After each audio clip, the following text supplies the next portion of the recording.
우리가 바라는 노후는 어떤 모습일까요? 어림잡아 짐작해보자면 나의 의지로 건강하게 어디든지 다니면서 맛있는 거 먹고 좋은 것을 보는 삶, 또는 삶의 의지가 있어 하고 싶은 것을 하나씩 하면서 즐기는 인생이거나, 한 번씩 아파서 병원은 가더라도 고질병이나 병원에서 임종을 맞이해야 하는 병은 없는 인생이기를 바라겠지요. 그리고 무엇보다 중요한 것은 우리의 노후의 삶이 즐겁기를 바랄 것입니다. 즐겁게 살기 위해서는 어떻게 해야 할까요? 참으로 단순하고도 어려운 질문입니다. 오늘은 노후에도 인생을 재미있게 사는 방법에 대해 소개해 드리겠습니다. 안녕하세요. 행복한 노후입니다. 영상을 시청하시기 전 구독, 좋아요, 알림 설정 부탁드립니다. 댓글로 여러분들이 소망하고자 하는 바를 적어주시면 제 채널명이 행복한 노후인 만큼 여러분들의 편안한 노후를 위해 기원드리겠습니다. 영상을 끝까지 시청해주신 분들께 편안한 노후가 한 발 더 빠르게 찾아올 것입니다. 자, 시작합니다. 노후에 재미있는 인생을 보내기 위해서는 나만의 삶의 목표나 원동력이 있어야 합니다. 살아가는 것에 지루함을 느끼지 않고 하루하루가 소중하게 여겨지는 무언가가 있어야 하지요. 또한 인생을 보는 기준점이 정해져야 합니다. 그것이 정해져야 내 노후 계획은 어떤 쪽으로 정할지 고를 수 있는 것이지요. 노후에 행복하게 살 집은 아파트를 선호하는지 아니면 전원주택을 선호하는지, 또는 도심이 좋은지 시골이 좋은지, 또는 무엇을 배우고 싶은지, 어떤 것을 하고 싶은지, 무엇을 보러 가고 싶은지, 이 모든 것들을 내 인생의 기준점에 맞게 찾아다니면서 행복하게 사는 것입니다. 그리고 그 중에서도 가장 중요한 것은 건강이겠지요. 건강에 관련한 부분은 입이 닳도록 말씀드려도 모자랍니다. 건강은 최우선으로 생각해야 하는 부분이며, 신체의 일부분이 불편해지거나 지병이 생기거나 또는 체력이 약해져 힘들어진다면 내가 선택해야 하는 폭은 확 줄어들게 되는 것이지요. 선택지를 늘리고 싶다면 건강을 챙기셔야 합니다. 이것은 노후에 병원 생활하게 되어 지출하게 되는 금전적인 부분의 부담도 줄여줄 뿐만 아니라 아파서 병간호를 해줄 사람이 없어 어쩔 수 없이 요양원에 가게 되는 일도 사라지는 것이기 때문입니다. 젊을 때는 비슷한 인생을 살아왔지만 건강을 챙기냐 안 챙기냐에 따라 말년의 인생은 뒤바뀌게 됩니다. 집에 좀 여유가 있던 분들도 배우자 중 한 명이 크게 아프고 나서부터는 가세가 기울어 금전적으로 힘들어지는 부부도 있지요. 그러나 젊은 시절에는 좀 고달프고 힘들었지만 꾸준히 건강만큼은 유지했던 분들은 말년에 금전적으로 풍족하지는 않더라도 아픔 없이 행복한 노후를 보내는 것입니다. 그럼 우리의 인생의 목표를 찾기 위해서는 꾸준히 노력해야 하는데요. 노년기가 되면 예전만큼의 열정을 잃어버리는 시기이기도 합니다. 은퇴를 하신 분들이라면 도대체 내가 앞으로 무엇을 하고 지내야 하는지도 막막한 시기이지요. 그래서 저는 노후의 시기를 인생의 전환점이라고 생각합니다.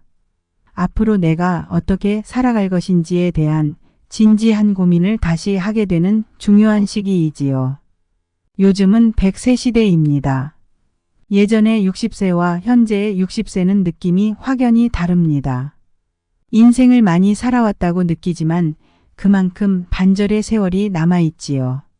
그러니 다시 나의 삶을 계획하여 원동력 있게 살아가야 합니다. 인생을 즐겁게 살기 위해 긍정적인 마인드도 중요합니다.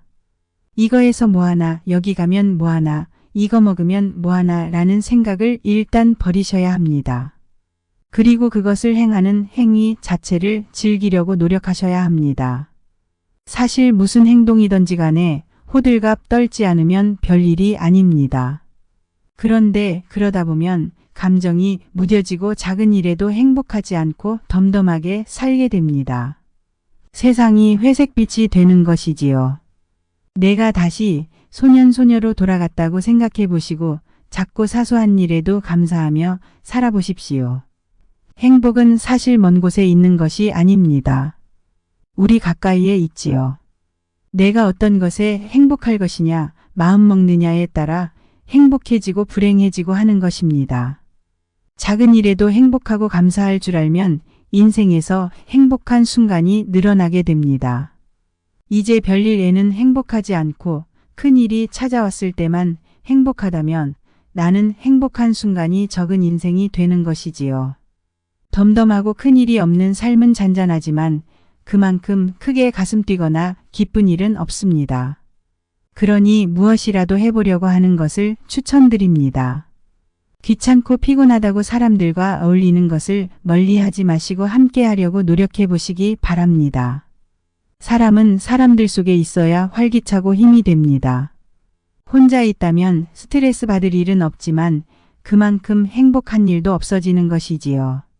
무엇인가를 배우면서 그 감정을 함께 공유하는 일도 참으로 행복한 순간입니다. 사소한 행복을 차곡차곡 쌓으시어 인생 전체가 행복해지는 삶으로 만들어가야 합니다. 몇 가지를 추천드리자면 한 가지 취미생활을 만드시는 것을 추천드립니다. 무엇이든 좋습니다. 내가 가슴 뛰는 일이 무엇인지 생각해 보시거나 또는 젊은 시절 배우고 싶은 마음이 있었지만 접어두었던 꿈을 다시 열어보는 것도 좋은 방법이지요. 누군가는 공부를 하기도 할 것이며 누군가는 그림을 다시 시작하고 누군가는 골프를 배우거나 또는 색소폰을 배워보는 것도 좋지요. 아니면 사진기를 다시 들어보시거나 수영을 배워보는 것, 컴퓨터를 배워보는 것, 노래를 시작하는 것, 모델 일을 해보는 것 등등 본인이 가슴 뛰는 일을 찾아보시기 바랍니다. 없다면 새로운 취미에 도전해보는 것도 좋지요. 무엇인가를 하면서 어울리는 사람들과도 감정의 교류를 나눠보시기 바랍니다. 말년에 좋은 인연을 만나 노후를 함께할 친구를 만날 수도 있습니다. 사람의 인연은 어디에 있는지 알 수 없는 것이기에 이전에 상처받았던 시간들이 있더라도 혹은 귀찮더라도 또는 마음에 들지 않아도 어울려 보시는 것을 추천드립니다.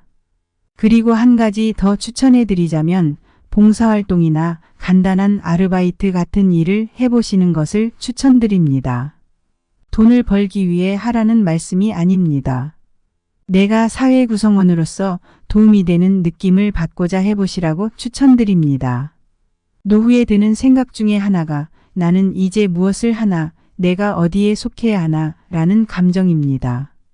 사람은 어디에 속해 있지 않으면 불안해지는 감정이 마음속 깊이 존재합니다. 그리고 매일이 쉬는 삶이 막상 찾아와도 기쁘지만은 않습니다.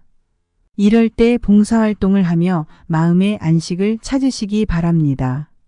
다른 사람에게 선행을 베푸는 것도 다른 사람을 위하는 마음도 있지만 나의 마음 또한 뿌듯해지는 감정을 얻게 됩니다. 그 감정으로 내가 또 사라지는 것이며 내 삶이 행복으로 채워지는 것이지요. 또는 작은 아르바이트가 있다면 소소하게 용돈벌이를 하며 일하는 기쁨을 작게나마 느끼는 것도 좋은 방법입니다. 제가 드리고 싶은 말씀은 무엇이든지 좋으니 내가 행복해질 만한 무언가를 찾는 것이 좋다는 것입니다. 노후의 인생은 짧은 듯 하나 긴 세월입니다. 남은 세월을 그냥 죽음을 기다리는 삶으로 사용할 것인지 행복을 마음껏 채워서 언제 죽어도 여한이 없는 삶으로 만들 것인지는 여러분에게 달려 있습니다. 여러분들의 노후가 행복한 노후가 되는 그날까지 기원드리겠습니다. 노후에 건강하고 행복해야 합니다. 죽는 날까지 하루하루를 즐기면서 살아야 합니다. 오늘 영상 유익하셨다면 구독, 좋아요, 알림 설정 부탁드립니다. 시청해주신 여러분 모두가 행복한 노후를 맞이하기를 소망합니다. 감사합니다.